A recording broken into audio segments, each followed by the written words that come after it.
ওরা, তাহলে আমাদের সরকারের ঘটনা দেখার কারণে আমরা না এখন একটা কাজ করা উপরে যে দখল করে নেই, উপরে আছে স্যার একটি দখলটা করতে পারতেছে না কেন? দখল করছে স্যার, এইটুকু পর্যন্ত আছে এইটু আরো রেনফোর্স করলে চলে যাবে। ফোর্স করলে স্যার ওই যে প্রয়োগ পর্যন্ত যাই পর্যন্ত গেছি। আমি বলি আমরা যা আছে সব নিয়ে বিজেপি যাবে, সাইড দিয়ে বিজেপি আমরা একবারে বিজেপি এপিসিও যাবে।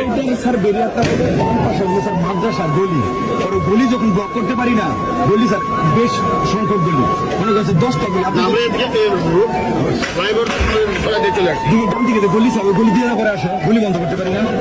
আপনি যেটুকু না আমরা উপরে যে নিলাম, উপর থেকে শটগান দিয়ে মারলাম, স্যার উপর থেকে তো নামলাম ওইটুকু পর্যন্ত, এরপরে তো স্যার আর আগাইতে পারি না, আর আগাইতে মানে ডান দিকে গলি স্যার। ভাই ভাই আপনার কথা বলতেছি।